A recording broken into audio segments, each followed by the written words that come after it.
If you're inspo tanks, and make no mistake, you've come to the right place. Just give Neil the time to straight up blow your mind with a new show of drawing a blank. Phew. Okay, this is it. The end of Shipuary, and I've saved the most personal one for last. Zutara, Zuko and Katara from Avatar: The Last Airbender. Some of you, especially if you follow my Twitter, knew this one was coming. Avatar was one of my very first fandoms, and Zutara has been my OTP since the finale of Book 2 came out in December 2006. Oh my god, has it really been that long? Wow. Either way, I'm a longtime fan of this show. It is definitely one of my favorite shows of all time, and I can easily say that I would not be who I am today without it. It is one of those big media influences of my life, and anytime I create something, this is one of those properties I hold up as the gold standard in my head to compare my own works to. I love this show. So, that may lead some of you to wonder why I've never really talked about this show on my channel up till now. And, well, Avatar is kind of difficult for me to talk about. I was obsessed with this show during its airtime. I followed all the latest news from the cast and creators, interviews, and Comic-Con panels. Popular at the time fan artists, AMV creators, fan fiction, fan theories, you name it. And I was there during the now infamous shipping war between Zutara and Kerrang. It got ugly, it got personal, and worst of all, after it was all said and done and the show wrapped up season 3, the creators of the show seemingly kind of turned heel and started making fun of a good chunk of their audience, who were mostly children, for liking a non-canon ship over what we ended up getting. Yeah, as a middle schooler at the time, it left a bittersweet spot in my heart for this show as a whole, and has made approaching this topic a little difficult for me. Worst of all, because all this happened so long ago now, there aren't really a whole lot of records kept from this time period of internet fandom culture, and a lot of the general information about Avatar fandom is kind of lost to time. Avatar is one of those shows that got a much larger following after the show was finished, and I can't tell you how much it makes me squirm when I see fans nowadays claim that Avatar is this perfect show, and they had it all planned out from the beginning. They didn't. And oh man, those shipping wars sure sounded stupid, and how could anyone believe Zuko and Katara were gonna get together? LOL. Alright, first of all, you weren't there. Secondly, it's important to remember that Avatar came out during the internet's baby days. Internet fandom and how creators interacted with them was all new territory, and there was a lot of boundaries crossed by both sides. There's a lot of etiquette we take for granted nowadays in fandom spaces that were barely even concepts when Avatar was airing. And boy howdy, let me tell you, ship baiting was everywhere in Avatar, to like a ridiculous degree. Such a degree that I'd argue it hurt Avatar as a whole. I read a lot of Avatar analysis blogs in my spare time because, you know, I'm just into that kind of thing. And seriously, one of the hardest things to pin down in any Avatar analysis is exactly how certain characters feel about each other romantically, and what stuff is in there that the creators intended to be taken seriously versus what's just throwaway shipbait for fans. From just watching the show, you could easily assume that the whole cast has one big giant crush on each other, when that's really not in line with the characters. Not only does the shipbait exist in the show though, but in the chibi shorts they made, the Nickelodeon magazines that I shit you not had puzzles for you to decipher that would also be ship baiting, comics, interviews, and even in the advertising of the show itself. At some point, they obviously looked at the internet, saw a bunch of people were into the shipping, and from that moment forward, keeping the fandom in suspense of will they, won't they, became priority number 1 by the time season 3 came out, even at the expense of telling a good story. Before the show was completely out, it was all still up in the air who would end up with who. Even up to the finale, the fandom was pulling its hair out over ships. It was so ridiculous and completely unnecessary. There's even a fair amount of evidence to suggest that certain scenes and episodes were rewritten and reboarded just to keep the Zutara versus Kerrang battles going. And even more evidence to suggest that no one on the staff of the show really knew who was going to get together with who until the creators wrote the finale script, which is insane. Please, writers, don't do this. I'll get more into this when I talk about Katara's character as a whole, but please, just write your characters as characters. Their motivations should be clear to the audience, especially romantic ones. Anyway, I think most people nowadays will agree that the writing of romantic relationships is Avatar's weakest aspect, and I'm going to blame a big chunk of this on the way they handled all this ship baiting. And, just a bit of personal salt here. I am glad to see that most of the writing staff of the show went on to write much better romances, except for Mike and Brian, who of course went on to create Korra with much of the same issues. God, I fear for what the live-action Avatar remake will be. Lord help us. Okay, so, with all that backstory out of the way, let's finally talk about Zutara! Yay, positive feelings! I do love these two. There's a lot of misconceptions, vitriol, and hate that this ship still gets to this day, but you know what? It's the most popular ship from this show by far, so haters can go die mad. To me, this ship is so perfect at embodying so many of the themes of Avatar. Peace, forgiveness, balance. I see some people try to claim that Zutara is promoting a she can fix him narrative, and no, that's not what I want from this ship. This isn't about Zuko changing sides for love, or Katara making him a better person, or any of that nonsense. For me, Zutara only works after Zuko's chosen to change for himself. For his uncle, for his nation, and for the betterment of the world in general. And then we see Zuko and Katara just struggle to be friends at first, but Zuko earns that forgiveness from Katara, and they understand the darker sides of themselves better through each other. Both of them went through traumatic childhoods, and after they go through that ordeal in the Southern Raiders, Zuko and Katara become very close friends, basically becoming the parents of the gang too, or Mom Tara and Dadko as the fandom likes to call them. Zuko and Katara both had to mature quickly at a young age, and while being literal opposites in bending, they're very similar in personality. Passionate, stubborn, quick-tempered, but compassionate. And both are extremely driven to do the right thing and help people. They have a lot of great chemistry and potential as a couple, and they just understand each other in a way not many other characters can. Zuko and Katara have a lot in common, despite the different cultures they were raised in. And I think both of them would have loved and appreciated a partner they could share those similarities with after feeling so alone in their responsibilities for their whole lives. And I can't ignore that a lot of the show's subtext points to them being a couple, or at least a good parallel to the show's core themes and messages.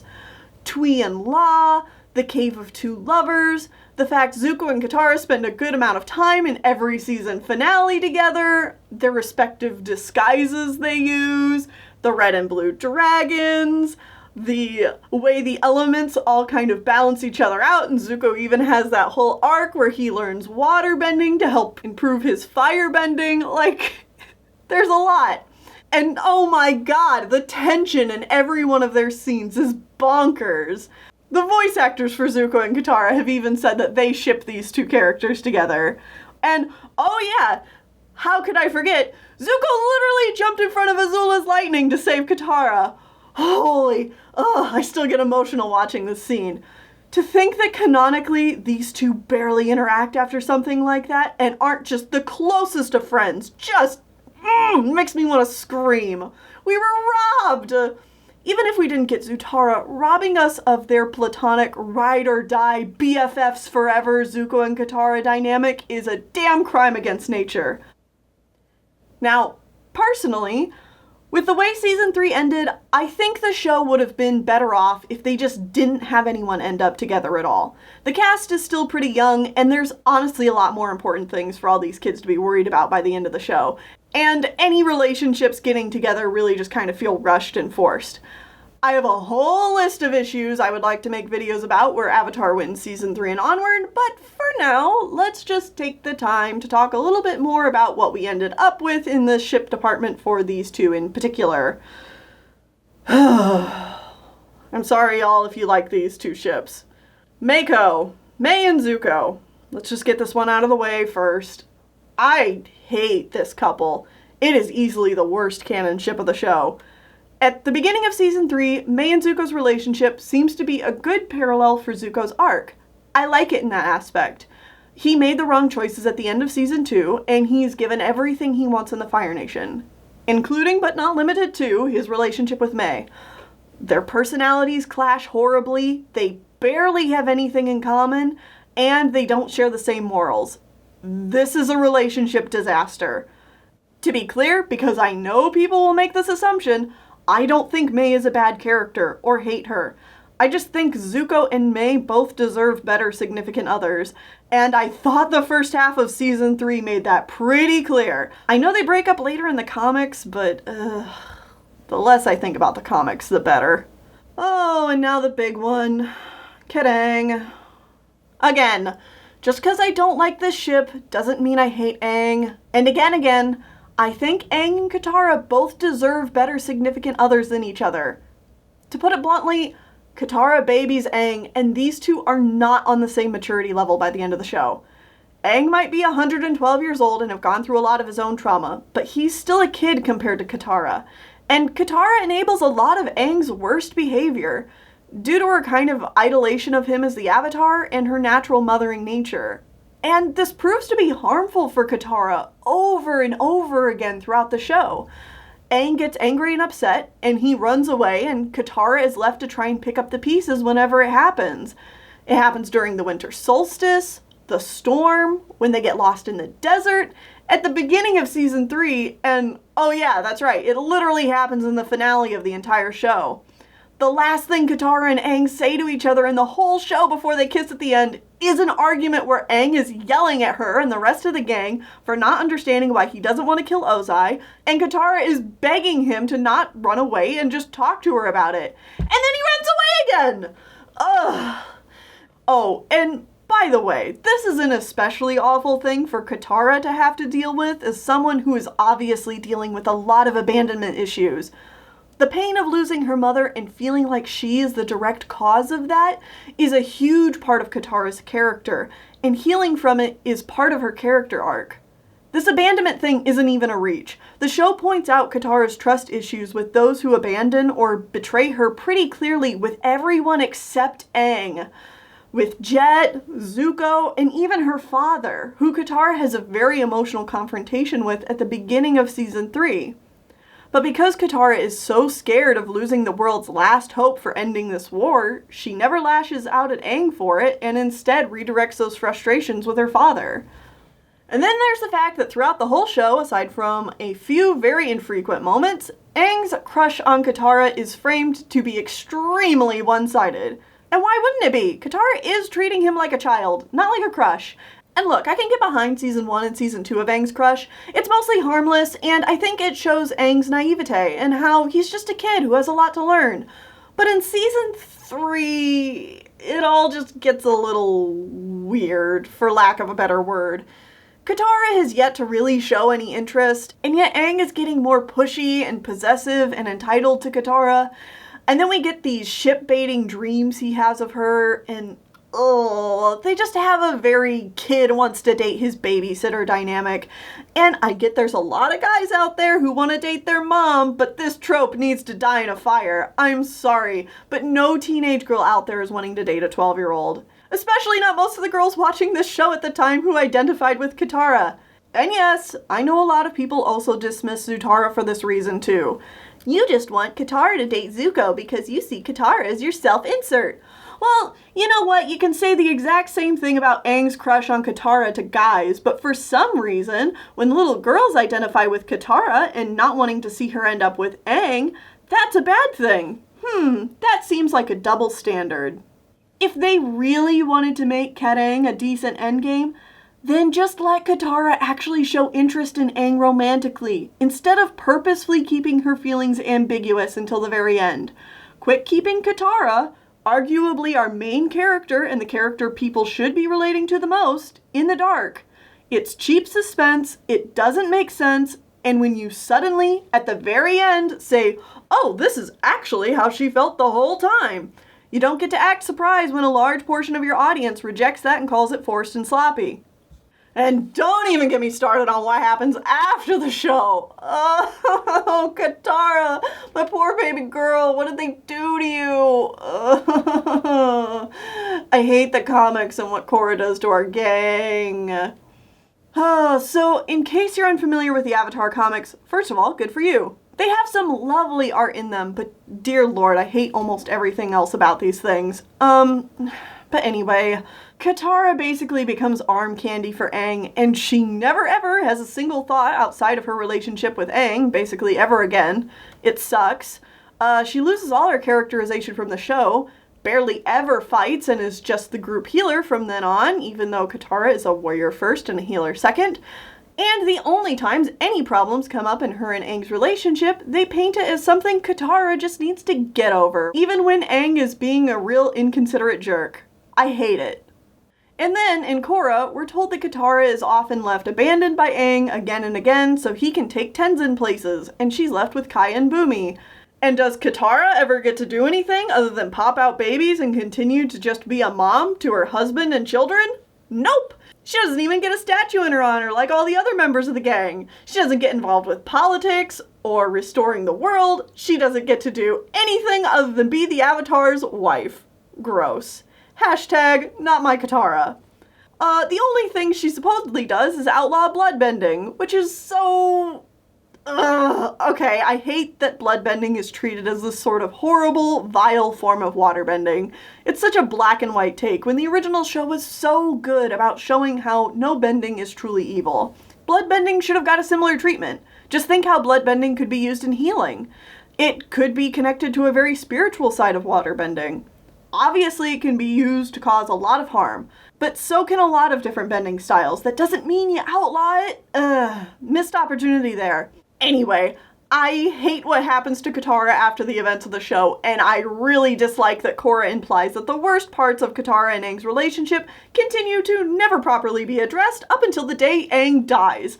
Thanks! I hate it! That sucks! They both deserved better!